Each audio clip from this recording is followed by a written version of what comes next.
Thank you. And again, most people don't know the information about her, and it's sad that they don't know the information. But we've got to become a tad bit much more astute of what's going on and what the agenda has been.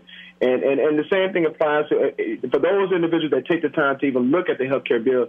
There's a lot of legislation that's been added in there to protect certain groups within our society.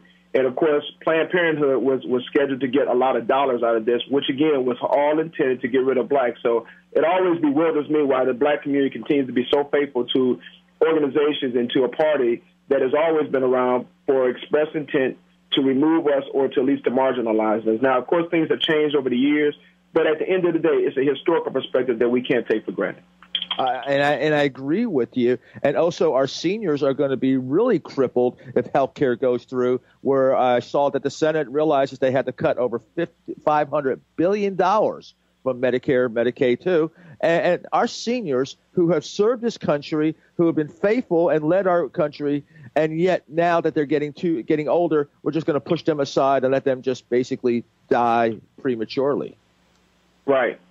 That's exactly right. Okay. That's exactly right. Let's talk about cap and trade. What's your feelings on that? You know, I was a little concerned on the cap and trade and the environment. And, of course, we know that we had, 7 or 8 Republicans vote for it, which is the reason that it passed through Congress. We've got to do a better, as with everything else, we've got to do a better job of understanding these legislation and even the mindset of both health care and cap and trade. I don't think the average person really understands what's at stake and what's really going on. I mean, we're just approving these additional taxes that affect us under the auspice of the environment and what's going on with global warming and all the rest of those things. So I think the average citizen has to take a tad bit more time getting educated on the issues and knowing what they agree with, what they disagree with, and where their elected officials stand. And most of us don't have a clue how we feel about these subjects, as well as where our elected officials really stand, other than by party line. And we've got to get beyond just party line. And one of the things is that the American people don't really realize that this will be one of the greatest of all-time tax increase on the American families. And it doesn't matter what your income is. You're going to be paying for electricity. You're going to be buying gas. I mean, everything is going to be taxed that has carbon to it. That's right. And again, the average person doesn't know, and to some degree, I feel doesn't want to know. And we've just got to change those dynamics. Anything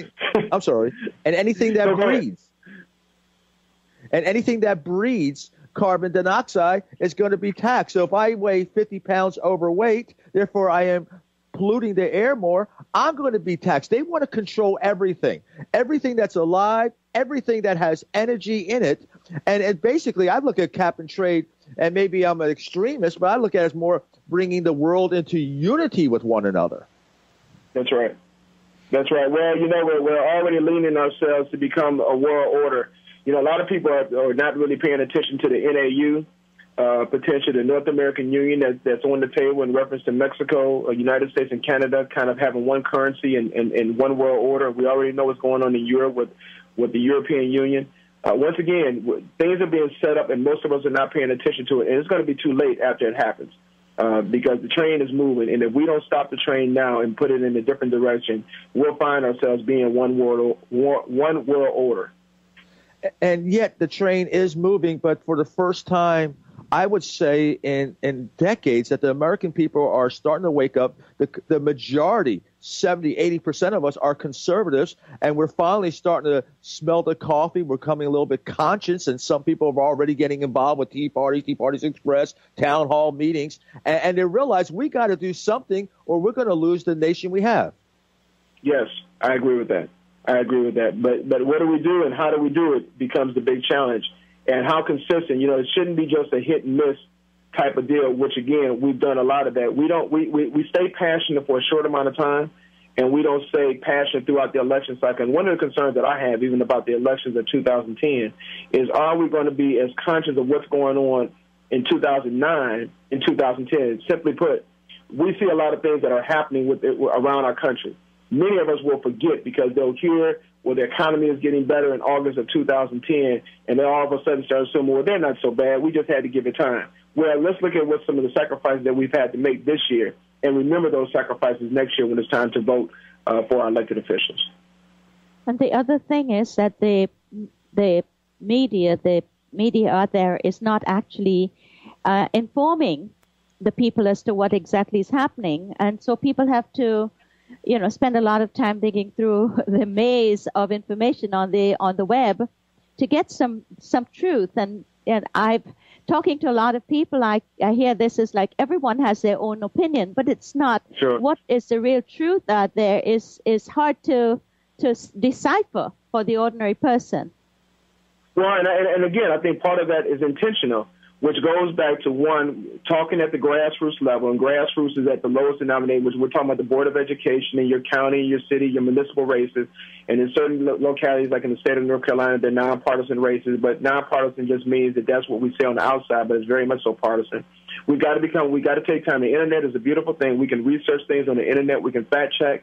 And I think that at the end of the day, we have to start being cognizant of what we talk about. And if we haven't taken the time to do some research on some of these subjects, then maybe we shouldn't be talking about it. But more important, maybe we shouldn't be voting for these people who don't take time to explain it to us, what's going on. Again, remember, much of this legislation, even this recent legislation by Nancy Pelosi, is 1,500 pieces of paper. Well, who's going to take the time to read that when they're trying to raise a family, trying to keep a job, trying to make sure they keep food on the table, going to do all these things? It's intended that way. And so we have to decide on, if we elect these individuals to represent our interests, if they're getting paid from our tax dollars in order to serve, then they need to be able to come and give us a summary of what exactly they're standing for and what this legislation is about. And if they can't do that, then we need to rethink about reelecting those individuals to both the House as well as to the Senate. Dr. Johnson, we got to get ready to go on break. And can we have your website one more time, please? Sure. It is www.frederickdouglassfoundation.com. Thank you so much for spending this last half hour. God bless you. Thank you. God bless you. We'll be right back after the break with the Kook Report.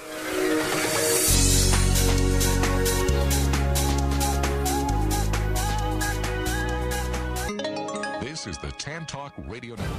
I don't think it's an exaggeration to say that the current generation and maybe the generation or two before it have not left the world a better place. They've made it progressively worse by embracing these ideas that you can do whatever you want and pay for it tomorrow. But somewhere along the line, a generation has to arise which is willing to be a Christ-like generation and take on the responsibility of sacrificing for the sake of posterity, for the sake of the true greater good, not the progressive socialist greater good, but the actual greater good.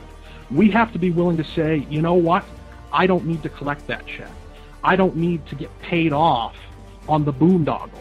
For the sake of my children, I'm going to have a harder time. I'm willing to sacrifice my quality of life in order to turn this country around. Hi, this is Walter Hudson. For more fighting words, listen to US Web Talk Radio and check out our website at www.fightingwords.us.